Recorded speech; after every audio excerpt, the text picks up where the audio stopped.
പ്രജിതേ, ഓ ഈ നവീൻ ബാബുവിന്റെ കേസിലെ ഈ മരണം നടന്ന ആ സമയം മുതൽ ഈ മലയാളപ്പുഴ മോഹൻ ഒരിക്കൽ ഒന്ന് പറയും, അതിനെ ഒന്ന് മറിച്ച് വേറൊന്ന് പറയും. ആ മരണം നടന്നു കഴിഞ്ഞ ഉടൻ തന്നെ അദ്ദേഹം അതിനെ കൊലപാതകമാണ് എന്ന് കണ്ണുപൂട്ടി എന്ന് പറയുന്ന ഒരു സംഭവം ഉണ്ടായിരുന്നു.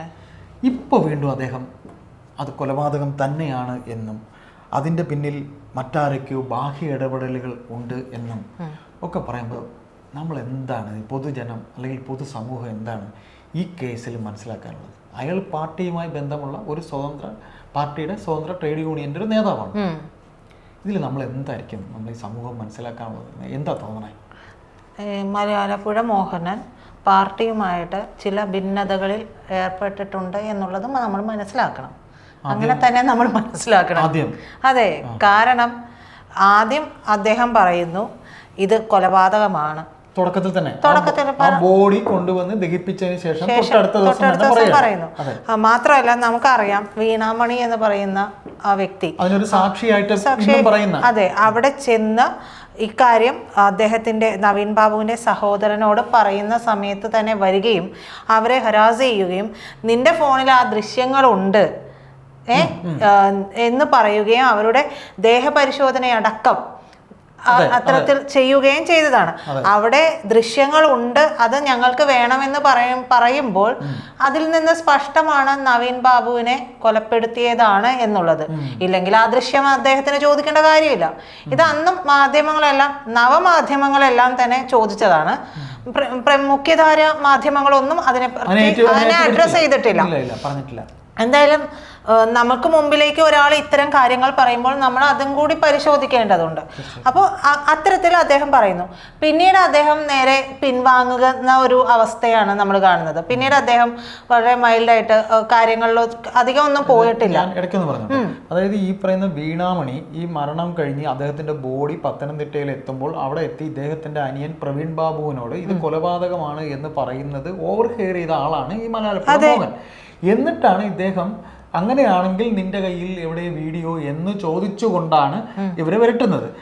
അപ്പോഴാണ് പുള്ളിക്കാരത്തി പറയുന്നത് ഇത് കൊലപാതകം തന്നെയാണെന്ന് പറഞ്ഞിട്ട് അവർ പറയുന്ന വെർഷൻ ഇദ്ദേഹം കടം കൊണ്ടാണ് അന്ന് പറഞ്ഞത് എന്നുള്ളത് സത്യമാണ്. അതല്ലേ പ്രീത ഇപ്പൊ സംസാരിച്ചപ്പോൾ? അതായത് അവരവിടെ ചെന്ന് നവീൻ ബാബുവിന്റെ സഹോദരനോട് പറയുന്നത് കേൾക്കുമ്പോൾ നിന്റെ കയ്യിൽ തെളിവുണ്ടോ, നിന്റെ കയ്യിലുള്ള ദൃശ്യങ്ങൾ തരാനാണ് പറയുന്നത്. തെളിവുണ്ടോ എന്ന് ചോദിക്കുകയല്ല, ദൃശ്യങ്ങൾ എവിടെയെന്നാണ് ചോദിച്ചത്. ആ ദൃശ്യങ്ങൾ എവിടെയെന്ന് ചോദിക്കണമെന്നുണ്ടെങ്കിൽ അത് നടത്തിയിട്ടുണ്ട്, ആ കൊലപാതകം നടത്തിയിട്ടുണ്ടെന്ന് അദ്ദേഹത്തിന് മനസ്സിലാവാതെ അല്ലല്ലോ. അങ്ങനെ ഒരു സംഭവം നടന്നിട്ടുണ്ട് എങ്കിൽ ആ തെളിവ് എവിടെ അങ്ങനെയാണ് ചോദിച്ചത്. അപ്പോൾ അത്തരത്തിൽ ചോദിച്ച അദ്ദേഹം പിന്നീട് പിൻവാങ്ങി. പിന്നീട് വീണ്ടും ഇപ്പോൾ വന്നിരിക്കുകയാണ്. ഒരു സമയത്ത് അദ്ദേഹം നേരെ തിരിച്ചു പറഞ്ഞു, പിന്നീട് ഉൾട്ട തിരിയും. അപ്പോൾ ഇതിൻ്റെ പ്രധാനപ്പെട്ട ഒരു കാരണമായിട്ട് എനിക്ക് തോന്നിയത്, ഇപ്പോൾ ചേട്ടൻ അത് കൃത്യമായിട്ട് അറിയാമായിരിക്കും, ഇപ്പോൾ ഈ പാർട്ടി സമ്മേളനമൊക്കെ കഴിഞ്ഞു. പല സ്ഥാനമാനങ്ങളും ആഗ്രഹിച്ചിരുന്നവരുണ്ട്, കൃത്യമായി ആ സ്ഥാനങ്ങളിലേക്ക് എത്തിപ്പെടേണ്ടവരുണ്ടായിരുന്നു. അവരെയെല്ലാം തഴഞ്ഞുകൊണ്ട് പലരെയും തൻ്റെ ഒരു കാര്യത്തിന് വേണ്ടിയിട്ട് പിണറായി അതിലേക്ക് നിയമിച്ചു എന്നുള്ളതാണ് മനസ്സിലാക്കുന്നത്. അങ്ങനെ ഒരുപാട് പേരുണ്ട്, ഒരുപാട് നേതാക്കൾ കൃത്യമായി ആ പൊസിഷനിലേക്കൊക്കെ എത്തേണ്ട നേതാക്കളുണ്ട്. അവരൊക്കെ തഴഞ്ഞിട്ടുണ്ട്. ഈ പറയുന്ന മലയാളപ്പുഴ മോഹനൻ എന്ന് പറയുന്ന CITU നേതാവിന് കൃത്യമായ ഒരു ധാരണ ഈ ഒരു കാര്യത്തിനൊപ്പം നിൽക്കുമ്പോൾ ഉണ്ടായിട്ടുണ്ടാകണമെന്ന് ഞാൻ മനസ്സിലാക്കുന്നു. അതിലേക്ക് അദ്ദേഹം എത്തപ്പെട്ടിട്ടില്ല. അതുകൊണ്ടുള്ള ഒരു കെറിവ് അല്ലെങ്കിൽ ആ ഭിന്നിച്ചു പോയിട്ടുള്ള ആ ഗ്രൂപ്പിനൊപ്പം ചേർന്നുകൊണ്ട് ഇപ്പോൾ വീണ്ടും സർക്കാരിനെതിരെ ഒരു അപശബ്ദം ഉയർത്തുന്നതിന്റെ ഭാഗമായിട്ട് അതുകൊണ്ടായിരിക്കണം ഈ ബാഹ്യ ഇടപെടൽ എന്നുള്ളതൊക്കെ അദ്ദേഹം വിളിച്ചു പറയാനുള്ള കാരണം. ചേട്ടന് അറിയാമല്ലോ, പല നേതാക്കളും സമ്മേളനത്തിന് ശേഷം AK ബാലനൊക്കെ പൊട്ടിക്കരഞ്ഞിട്ടുള്ള സന്ദർഭം വരെ ഉണ്ടായിട്ടുണ്ട്. അപ്പോൾ അത്തരത്തിലുള്ള കാര്യങ്ങൾ കൂടി ഒന്ന് ആലോചിച്ച് നോക്കിയാൽ നമുക്ക് അതിൽ നിന്ന് വായിച്ചെടുക്കാൻ പറ്റില്ലേ? അങ്ങനെയല്ലേ ചേട്ടന് തോന്നുന്നത്? എന്താണ് ചേട്ടന് തോന്നുന്നത്? എനിക്ക് തോന്നുന്നത് ഇപ്പം പ്രീത പറഞ്ഞ ഈ ഒരു കാര്യം, അതായത് പത്തനംതിട്ടയിൽ ഇപ്പോൾ പത്മകുമാർ എന്ന് പറഞ്ഞിട്ട് പഴയ ദേവസ്വം ബോർഡ് പ്രസിഡന്റ്, അതുപോലെ തന്നെ അദ്ദേഹത്തിന് MLA ആയിരുന്ന ആളാണ്. അപ്പോൾ വീണ ജോർജിനെ പിന്നെ സംസ്ഥാന കമ്മിറ്റിയിലേക്ക് പിന്നെ അത് എന്ന് പറയുന്ന പോലെ സംസ്ഥാന കമ്മിറ്റിയിൽ ഭാഗികമായ ഒരു സംസ്ഥാന കമ്മിറ്റിയിലും ഉണ്ട്, ക്ഷണിതാവ് എന്ന രീതിയിലാണ് ഉൾപ്പെടുത്തിയത്. അപ്പൊ തന്നെ ഉൾപ്പെടുത്തിയില്ല എന്ന് അദ്ദേഹം പറയും. അദ്ദേഹത്തിനെതിരെ നടപടി ഇപ്പോൾ ഉടനെ ഉണ്ടാവും. തരംതാഴ്ത്തൽ അദ്ദേഹത്തിന്റെ ബ്രാഞ്ചിലോട്ടോ അല്ലെങ്കിൽ ജില്ലാ കമ്മിറ്റിയിലോട്ടോ അല്ലെങ്കിൽ ഏതെങ്കിലും താഴെ ഘടകത്തിലേക്ക് അദ്ദേഹത്തിനെ മാറ്റും. അപ്പൊ അത്തരത്തിൽ പത്തനംതിട്ടയിൽ ഉള്ള പാർട്ടിയിൽ ഇപ്പോൾ ഉദയഭാനു എന്ന പഴയ സെക്രട്ടറിക്കൊന്നും ഇപ്പോൾ ഒരു സ്ഥാനവുമില്ല. ഇപ്പോൾ വന്നിരിക്കുന്ന രാജു അബ്രഹമാണ് സെക്രട്ടറി. അപ്പോൾ അത്തരത്തിൽ ഇപ്പോൾ പ്രജിത ഇപ്പോൾ സംസാരിച്ച പോലെ ഇവർക്കെല്ലാം ഈ ഒരു പാർട്ടിക്കകത്ത് ചില സ്ഥാനങ്ങളൊക്കെ അവർ മോഹിച്ചിട്ടുണ്ടാവാം. സംസ്ഥാന സമ്മേളനം കഴിഞ്ഞിരിക്കുന്ന ഈ അവസരത്തിൽ അവർ ആഗ്രഹിച്ച, അവർക്ക് അർഹത ഉണ്ടെന്ന് അവർ ധരിക്കുന്ന സ്ഥാനങ്ങൾ കിട്ടാത്തതിൻ്റെ ഒരു ചൊരുപ്പാണോ എന്നുകൂടി നമുക്ക് കൂട്ടി വായിക്കേണ്ടി വരും. കാര്യം ഈ വിഷയം, ഈ മരണം നടന്ന ശേഷം പത്തനംതിട്ട ഘടകമാണ് ഏറ്റവും കൂടുതൽ കണ്ണൂർ ഘടകത്തെയും സംസ്ഥാന ഘടകത്തെയും വിമർശിച്ചത്. ആ വിമർശനം തെറ്റായിപ്പോയി, പാർട്ടിയെ ഒറ്റിക്കൊടുത്തതിന് തുല്യമാണ് എന്ന് പാർട്ടിയുടെ സംസ്ഥാന സമ്മേളനം നടക്കുമ്പോൾ ഈ വിഷയം ചർച്ചയിൽ വന്നപ്പോൾ പറഞ്ഞിട്ടുണ്ട്. അപ്പോൾ ആ കാരണങ്ങളിലൊക്കെ ചിലപ്പോൾ ക്രൂശിക്കപ്പെട്ട വ്യക്തികളിൽ ഒരാൾ ഇദ്ദേഹം ചിലപ്പോൾ ആയിരിക്കും. ഇദ്ദേഹത്തിനെ അങ്ങനെ പറഞ്ഞിട്ടുണ്ടാവും. അതെ, അദ്ദേഹം ഈ വേട്ടക്കാരനും ഇരയ്ക്കൊപ്പം നിന്ന ഒരു വ്യക്തി കൂടിയാണ് ഈ മലയാലപ്പുഴ മോഹനൻ എന്ന് പറയുന്നത്. ആദ്യത്തെ അദ്ദേഹത്തിന്റെ സ്റ്റേറ്റ്മെന്റ് ഒക്കെ കണ്ടപ്പോൾ നമ്മൾ എന്ത് വിചാരിച്ചു, നവീൻ ബാബുവിന്റെ കുടുംബത്തിനൊപ്പമാണെന്ന്. പിന്നീട് നേരെ തരം മാറിയതാണ് നമ്മൾ കണ്ടത്. അപ്പൊ അദ്ദേഹത്തിന് പ്രത്യേകിച്ച് നിലപാടില്ല. എനിക്കിതിൽ ഒരു കാര്യം കൂടെ തോന്നുന്നുണ്ട്. എന്തെന്നറിയോ, ഇപ്പൊ ഇങ്ങനെ ഒരു സ്റ്റേറ്റ്മെന്റ് വരുന്നത് ഇനി ഒരു തദ്ദേശ ഇലക്ഷൻ വരുന്നുണ്ട്. തദ്ദേശ ഇലക്ഷൻ വരുമ്പോൾ അത് പ്രാദേശികമായ ഒരു ഇലക്ഷനാണ്. അവരുടെ കുടുംബം എന്ന് പറയുന്ന ഒരു കമ്മ്യൂണിസ്റ്റ് കുടുംബം എന്നാണ് പറയപ്പെടുന്നത്. അവരൊരു കമ്മ്യൂണിസ്റ്റ് കുടുംബം ആയതുകൊണ്ടാണ് മറ്റു രാഷ്ട്രീയ പാർട്ടികൾ ഈ കാര്യത്തിൽ അത്ര കണ്ട് ഇടപെടാത്തത്. അവരുടെ കുടുംബത്തിലേക്ക് ഇടപെടാത്തത്. കോൺഗ്രസിന് ഇടപെടാമായിരുന്നു, അവർ ഇടപെട്ടിട്ടില്ല. ഇതുവരെ BJP ഇടപെട്ടിട്ടില്ല.